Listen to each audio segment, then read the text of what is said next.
Liebe Hörerinnen und Hörer, schön, dass ihr wieder einschaltet bei Das Schwere leicht gesagt.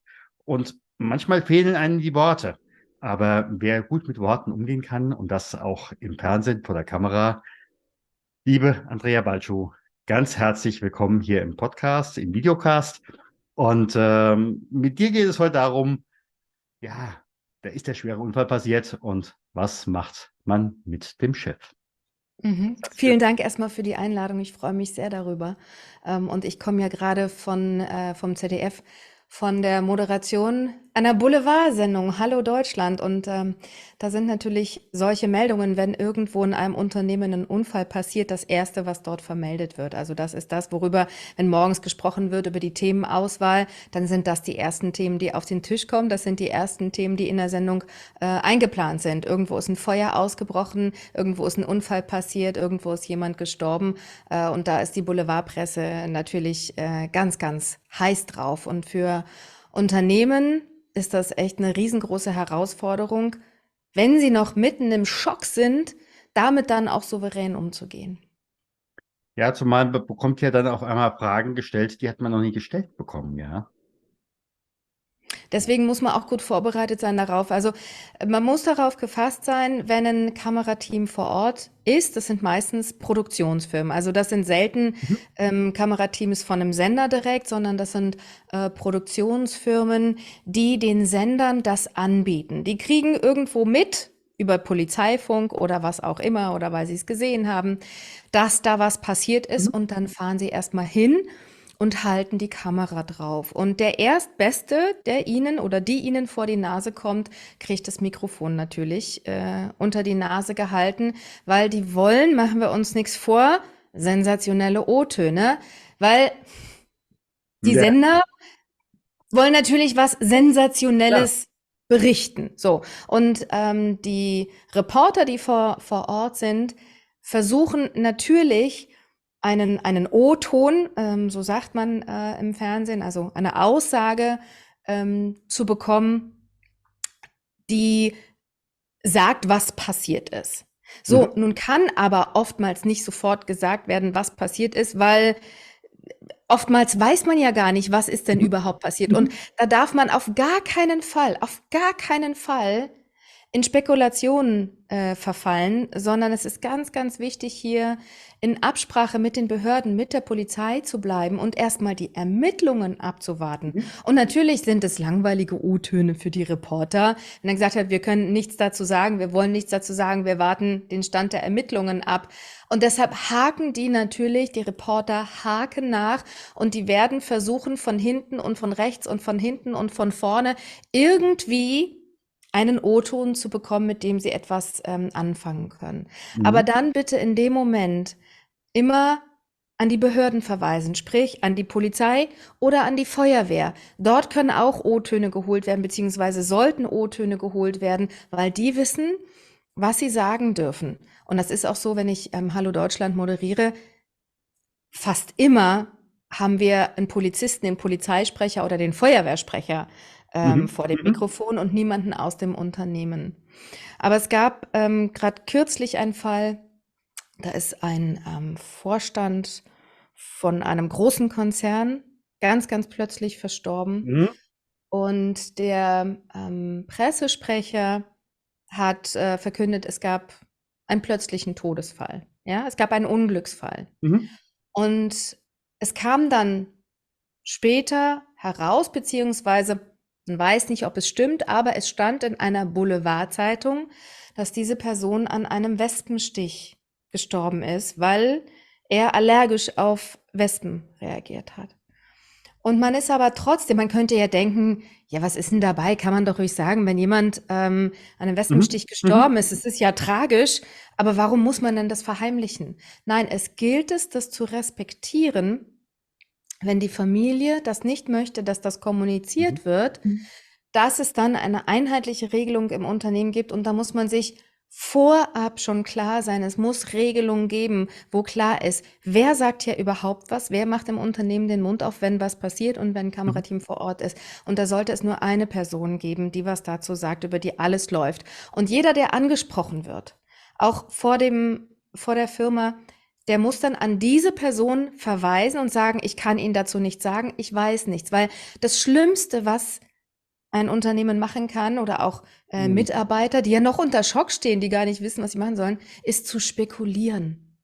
Auf gar keinen Fall darf spekuliert werden, sondern dann bitte immer an die Person verweisen, auf die man sich vorher geeinigt hat. Und diese Person wird sich ja schon entsprechend vorbereitet haben. Also man sollte auf so einen Ernstfall vorbereitet sein, dann sicherlich dann an Presse oder auch Polizei verweisen. Mhm. Aber es ist ja dann, das höre ich ja bei dir eben auch nochmal raus, gibt ja so das eine, mir sage nix, auf dass wir überhaupt nicht in Beruf kommen. Wir mauern. Und du hast auf der anderen Seite denjenigen, der sagt, ich weiß noch nichts. Wie Ja. kommuniziert man den Unterschied, dass das auch bei Journalisten ankommt? Wenn, wie gesagt, das eine ist, ich kann mauern, was in der Regel nach hinten losgeht. Also Ja. ich kenne keinen einzigen Fall, der nach vorne losgegangen ist. Mhm. Ähm, aber wie macht man das in dem Moment deutlich? Indem man sagt, also indem man bei den Fakten bleibt und indem man auch um Verständnis bittet und Mhm. sagt, bitte sehen Sie es uns nach. Wir stehen massiv unter Schock von Mhm. dem, was hier passiert ist. Und Mhm. wir wissen selber noch gar nicht ganz genau, was passiert ist. Das muss alles erst geklärt werden. Und ich möchte mich hier nicht auf Spekulationen einlassen. Und ich möchte nichts behaupten, was vielleicht am Ende Mhm. ganz anders war. Deswegen warten wir hier die Ermittlungen der Polizei ab.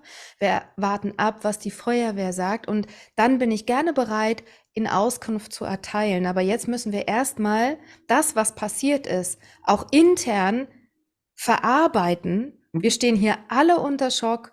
Und ich weiß einfach nicht genug. Ich war nicht dabei. Ich kann Ihnen dazu nichts sagen. Mhm. Und wir sind alle tief betroffen und diese Emotion darf ruhig Mhm. zu spüren sein. Also da muss keiner auf cool tun oder denken, oh, ich muss jetzt hier total professionell sein. Nein, also ganz im Gegenteil, das würde ganz seltsam wirken, wenn da jemand steht und ganz cool rüberkommt und super professionell. Dann würde man auch das Gefühl haben, das das Da berührt ihn stimmt was nicht nicht. weiter. Nein, Das, also wenn die Stimme ja, zittert, dann ja. zittert die Stimme. Ja. Wenn man nach Worten ringt, dann ringt man nach Worten. Also hier muss keiner, auch der Pressesprecher nicht, Mhm. der muss nicht die perfekte Rede vorbereiten und darf bitte nicht im Nachgang, wenn der O-Ton genommen worden ist, ich habe hier diese Fernsehsprache drauf, seht's mir nach, O-Ton nehmen, sagen die dann immer. Mhm. Ähm, und wenn er da ein bisschen rumgestottert hat, ja, oder vielleicht nicht ganz so souverän rübergekommen ist, wie er sonst rüberkommt, wenn er vielleicht die Jahreszahlen verkündet. Er soll bitte nicht an sich zweifeln oder damit hadern, dass er nicht professionell genug gewesen sei. In diesem Moment erwartet niemand eine professionelle Rede, sondern da kann jeder nachvollziehen, dass man betroffen ist. Ich meine, das sind Menschen und wir sind alle, klar, man funktioniert dann ein Stück weit. Mhm. Also man schaltet dann schon in so einen Funktionsmodus, aber die Betroffenheit ist trotzdem zu spüren und die darf auch wirklich zu spüren sein. Mhm. Das können auch Reporter, wenn sie keine Arschlöcher sind, können das auch verstehen. Aber Mhm. sie werden es trotzdem versuchen. Also, sie Das werden ist mit ihr dem Job. Mikrofon auf Ja, Leute zugehen, es ist ihr ja. Job. Und wenn dann aber alle sagen: „Ich kann dazu nichts sagen, wenden Sie sich an XY. Ich war nicht dabei, ich weiß nicht, was passiert ist“ und so weiter. Irgendwann geben sie's dann auf und gehen dann doch zur Polizei und Feuerwehr. Aber das muss halt im Vorfeld wirklich klar kommuniziert werden im Unternehmen. Also, nicht erst warten, bis was passiert ist, sondern es muss mal der Notfall in Anführungszeichen geübt werden und dann müssen alle im Unternehmen wissen, wir sagen nichts, wenn jemand kommt, Mhm. sondern wir verweisen an die Person XY. Wir spekulieren nicht, wir setzen keine Gerüchte in die Welt, die verbreiten sich so schnell. So schnell kann man gar Die nicht kriegst du gucken. nicht mehr eingefangen. Nee, ja. Kriegst du nicht mehr eingefangen. Und das ist wichtig, dass da alle wirklich in die gleiche Richtung marschieren. Mhm. Ne? Was würdest du jemanden, der jetzt auserkoren ist, ob das jetzt nun der Unternehmer ist, die Unternehmerin oder möglicherweise der Pressesprecher, was würdest du denen sagen, das ist ja für die kein Alltagsgeschäft? Wie kann ich mich trotzdem in einen mentalen Zustand, wie ich es mal nennen, versetzen, dass Ja, ich da nicht kurz vor Herzinfarkt kriege, weil jetzt ja, da vorne das ZDF steht oder wer auch immer und mich da interviewt. Wie komme ich ja. da relativ schnell so weit runter, dass ich da mit dem Mikrofon umgehen kann? Ja, also es ist erstaunlich, also wie wir funktionieren können, Mhm. wenn wir funktionieren müssen. Ich selbst hatte mal den Fall, dass ich bei Hallo Deutschland den Tod von Roger Willemsen vermelden musste. Und Roger Willemsen war ein guter Freund von mir. Und ich habe kurz vor der Sendung von seinem Tod erfahren. Und ich stand unter Schock.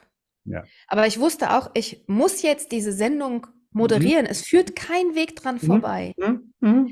Und ich hatte wirklich Angst, schaffe ich das oder schaffe ich das nicht? Und dann bist du aber in so einem, also du kannst dich mental, du gehst in so eine Art Tunnel rein, Mhm. und dann bist du im Funktionsmodus. Und ich habe die Meldung vorgelesen. Man hat mir angemerkt, dass ich betroffen war, Mhm. aber ich habe nicht geweint, während ich sie Mhm. gelesen habe. Mhm. Mhm. Nach der Sendung, da ist es dann rausgekommen. Und das wird auch ein Pressesprecher, er kann das vorher auch trainieren. Also ich würde ein Medientraining empfehlen und auch den Umgang mit solchen Krisensituationen. Es gibt Mittel und Wege, um sich vorher in so eine Art Ruhe zu bringen. Mhm. Und das Atmen spielt dabei vor allem eine ganz große Rolle. Wenn jetzt der Unfall passiert ist, so dann dauert es ja auch, naja, weiß ich, eine halbe Stunde, bis dann die Reporter da sind. Dann melden die sich ja unten an und dann hat man ja meistens ein bisschen Zeit, bis man dann vor die Tür geht, um dann zu sprechen. Und dann nochmal im Zimmer zu stehen und sich runterzufahren, weil vorher, man ist ja fast wahrscheinlich am Hyperventilieren. Mhm. Mhm. Alles erstmal, also die Assistentin bitten, dass Anrufe entgegengenommen werden, dass alle Leute quasi erstmal ne, Abgeschaltet sind. abgehalten Ja. werden. Ja. Und dann, um in eine Ruhe zu kommen, atmen. Also was hilft, ist 5 Zeiten einatmen durch die Nase, Mhm. also quasi bis 5 zählen, ganz langsam. Dann 5 Zeiten lang die Luft anhalten Mhm. und dann mit einem F, als würde man den Luftballon, Ja. weißt du, diese Ja. Luftballonöffnung, Ja. Mhm. dann Mhm. ausatmen, bis keine Luft mehr da ist. Und das 5-mal hintereinander machen. Und dadurch kommt man schon mal runter. Und das ist wichtig, dass man dann mit einer gewissen Ruhe den Reportern entgegentritt Mhm. und nicht immer noch ganz aufgelöst ist, weil dann kann man keinen klaren Kopf fassen. Und dann darauf vertrauen, wir sind so programmiert, in dem Moment können wir funktionieren. Aber ich würde wirklich ein Medientraining vorab vorschlagen, Mhm. dass man da ein paar Tools findet. Andere haben vielleicht eine andere Methode. Also bei mir funktioniert das mit dem Atmen sehr gut, ja. Ich Andere glaube, haben eine andere Methode, ja. wie sie da in die Ruhe kommen. Und dann würde ich mir von den Reportern die Fragen vorher sagen lassen. Das kann, das können Reporter nachvollziehen. Mhm. Nicht jeder macht es und sie stellen dann meistens doch noch eine Nachfrage, die nicht abgesprochen war. Ja. Und dann hier während des Interviews freundlich bleiben, Mhm. auch wenn jemand was Doofes sagt oder wenn jemand etwas sagt, was unverschämt ist, das kann ja Mhm. auch passieren. Mhm. Dann bitte hier ganz ruhig bleiben und sagen, bitte haben Sie Verständnis mit Rücksicht auf die Familienangehörigen, auf Familie und Angehörige kann ich dazu und werde ich dazu nicht mehr sagen können, weil mir die Informationen nicht vorliegen. Aber wir können Ihnen versichern, wir tun alles dafür, um das hier aufzuklären. Wir werden alle Sicherheitsmaßnahmen. Es muss vorher schon ein Konzept geben. Mhm. Das muss mal durchgeübt worden sein und am besten auch schon mal mit einer Kamera aufgenommen worden sein, damit die Person, die dann am Ende vor die Kamera tritt, sich selber dann auch schon mal sehen kann und schon mal weiß, wie sich's anfühlt. Wie ist denn das, wenn da jetzt jemand mit einer Kamera auf mich zukommt und mir ein Mikrofon unter die Nase hält? Also Vorbereitung ist hier wirklich das A Mhm. und O. Mhm. Soweit ich weiß, machst du ja auch solche Medientrainings dann für Führungskräfte. Und vielleicht gibt es ja den einen oder anderen, der sagt, mit Andrea Balschuh möchte ich da mal zusammenarbeiten. Dazu werden wir die Sachen unten in die Shownotes reinsetzen, ganz klar. Wie würdest du auch nochmal das ist ja auch eine Sache, die immer mal wieder kommt, die neuen Medien. Da gibt es möglicherweise den einen oder anderen, der überlesen hat, dass im Arbeitsvertrag drinsteht, ich poste nicht gleich alles, was ich hier Ja, filme auf TikTok ja. oder auf Facebook oder was auch immer. Denn der größte GAU wäre ja in dem Moment, wo die Familie von dem schweren Unfall erfährt und nur aus Social Media. Ja, das ist schon vorgekommen und da steht die Familie dann erst recht unter Schock. Also auch hier muss es in der Vorbereitung eine ganz, ganz klare Ansage geben. Also das ist, weiß ich nicht, ein oder zweimal im Jahr ähm, wird die Belegschaft zusammengerufen, um zu sagen, okay, Leute, für den Notfall, ihr Mhm, wisst so und mhm. so, das sind unsere Verhaltensregeln. Oder dass es schon im Einstellungsgespräch gesagt wird, weißt du, ich bekomme ja als Fernsehmoderatorin, bekomme ich immer mit einem Vertrag auch gleichzeitig einen Vertrag darüber, dass ich keine Werbung machen darf. Okay. Beziehungsweise Werbung muss genehmigt werden, aber ich darf keine Schleichwerbung machen. So, diesen Vertrag darf ich nicht brechen, Mhm, sonst drohen mir Strafen. mhm, Und dass man sowas auch, wenn jemand, also dass das auch unterschrieben wird dafür, dass man mhm, sich verpflichtet, sollte hier im Unternehmen etwas passieren, dass das nicht auf den sozialen Kanälen veröffentlicht wird, ausgespielt wird, sonst drohen mhm. heftige Maßnahmen. Diese Drohung finde ich absolut legitim, Ja. die auszusprechen. Das muss auch jeder respektieren. Privat können die auf ihren sozialen Kanälen machen, was sie wollen, wenn es um ihren Privatkram geht. Aber Mhm. was in der Firma passiert, das bleibt in der Firma. Das wird nicht nach außen getragen. Also ich weiß von Fällen, da haben Leute eine Kündigung kassiert, weil Ja. sie etwas gepostet haben aus dem Unternehmen heraus. Ja, Mhm. wenn, dann muss es in Absprache mit der Mhm. Geschäftsführung passieren. Nur in solchen Fällen, wenn ein Unglück passiert, wird, Da gibt's keine also da Sprachabsprache. gibt's nichts zu diskutieren, Nö. da wird einfach nichts veröffentlicht. Aus Punkt Ja. basta, weil wir müssen uns auch mal überlegen, was hat denn die Person davon, wenn sie das jetzt veröffentlicht? Okay, dann geht vielleicht mal dieser Post viral. Aber was tun wir denn der Familie damit an, der Familie des Angehörigen, Mhm. dem das passiert ist? Mhm. Also das kann man ja gar nicht wieder gut machen. Also bei allem, was wir tun, müssen wir uns immer fragen, wofür tue ich das jetzt? Und es trägt selten zur Aufklärung bei, weil wenn etwas gefilmt worden ist, mal angenommen, jemand war dabei, hat mit dem Handy etwas aufgenommen, kurz nachdem es passiert ist, wie auch immer, dann ist das wichtiges Material für die Polizei Mhm. und für die Unternehmensleitung, Mhm. aber nicht für die sozialen Medien. Das hat da nichts zu suchen. Und deshalb sollte sich wirklich jeder fragen, wofür tue ich das, was ich tue? Und dann beantwortet sich von alleine schon die Frage, soll ich das jetzt hier bei Facebook oder Instagram Ich posten hoffe oder es, nicht? dass dann Nein. jeder auf diese 2 Sekunden Ruhm Ja. und 1000 Jahre Hölle. Aber weißt du, was da auch hilft? Das ist so eine Verbundenheit mit der Firma und mit dem Unternehmen. Also Mhm. je enger der Zusammenhalt im Unternehmen ist, je mehr Nähe auch und Verbundenheit zwischen der Geschäftsführung und den Mitarbeitern herrscht, je mehr auch die Mitarbeiter mit ins Boot geholt werden, je mehr ihnen auch erklärt wird, warum Mhm. etwas getan wird. Also wenn alle an einem Strang ziehen, wenn alle wissen, wofür tun wir das hier, was ist die Vision unseres Unternehmens? Also wenn sich die Mitarbeiter verbunden fühlen mit dem Unternehmen, wenn die Werte geteilt werden, Mhm.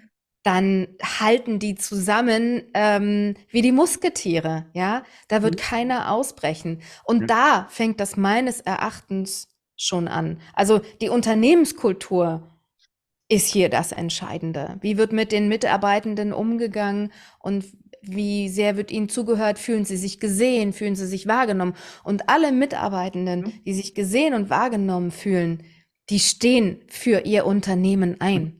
Ja, Mhm. also von daher fängt das schon viel, viel, viel, viel früher an. Ja. Kommen wir mal in die Schlussrunde. Was wären für dich so die 3 wichtigsten Punkte, auf die ich als derjenige, der nachher vors Mikrofon treten sollte, unbedingt achten muss? Mhm. Was sollte ich auf keinen Fall tun? Vielleicht auch. Ja.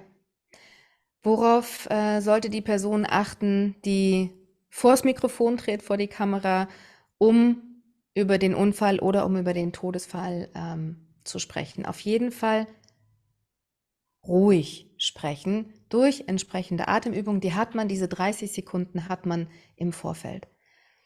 Auf gar keinen Fall spekulieren oder Gerüchte in die Welt setzen, was man irgendwo aufgeschnappt hat.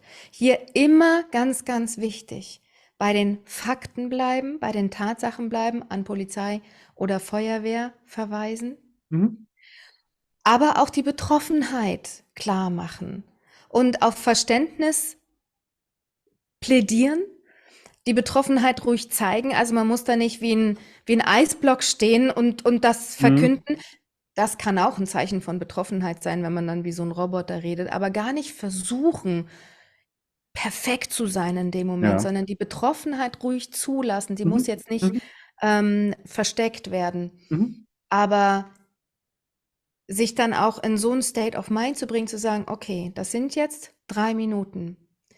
Diese 3 Minuten schaffe ich, das halte ich jetzt durch, ich gebe die Fakten weiter, ich bleibe bei den Fakten, ich denke an die Familienangehörigen, ich denke an die Betroffenen im nahen Umfeld und ich denke an meine Mitarbeitenden, die auch alle unter Schock stehen. Dafür habe ich jetzt in dem Moment eine Verantwortung und diese Verantwortung übernehme ich jetzt. Diese 3 Minuten halte ich das durch, hinterher kann ich immer noch heulen. Und dann, wie gesagt, bei den Fakten bleiben und nicht zu versuchen, perfekt zu sein in dem Moment. Es ist völlig in Ordnung, wenn man sich da verspricht, wenn man nach Worten ringt. Was man auf gar keinen Fall machen sollte, ist spekulieren. Also davon würde ich auf jeden Fall absehen. Und da muss man einfach im Hinterkopf haben, die Reporter werden es versuchen. Darauf muss man vorbereitet sein. Und da aber auch nicht ausflippen, also auf gar keinen Fall dann auch ausfallend werden oder den Reporter vielleicht beschimpfen, weil man innerlich aufgebracht ist und denkt, sag mal, was bist denn du für ein rücksichtsloses Arschloch? Kannst du nicht verstehen, dass es uns jetzt hier gerade schlecht geht? Das ist ja vielleicht, Kann man denken. kann einem passieren, wenn man da so emotional geladen ist. Ja. Also das ist auch wichtig, hier zu versuchen, freundlich und ruhig zu bleiben dem Reporter gegenüber. Aber wenn der zu sehr nervt oder auch zu respektlos wird, dann hier auch ruhig bestimmt zu sagen, dass man hier eine Grenze setzen möchte und dass das bitte zu respektieren sei, dass man hier nicht mehr sagen kann. Ja, nicht mauern, sondern einfach sagen, ich kann Ihnen einfach nicht mehr sagen, weil ich nicht mehr weiß. Und ich glaube, damit haben wir schon wahnsinnig viel Wissen an unsere Zuhörerinnen und Zuhörer weitergegeben. Liebe Andrea, ganz, ganz herzlichen Dank. Dankeschön. Und ich hoffe, es kommt nie dazu, dass das angewendet werden muss. Aber für den Fall der Fälle seid ihr jetzt wenigstens ein bisschen vorbereitet. Ich meine, letzten Endes, so richtig vorbereiten kannst du dich nicht. Also wenn es passiert, ist es sowieso meistens anders. Aber so der ein oder andere Punkt kommt dann in dem Moment doch zurück, an dem man sich dann erinnert. Und dann hilft das vielleicht ein kleines bisschen. Solange man aus der Ruhe redet. Ja. Dankeschön. Gerne.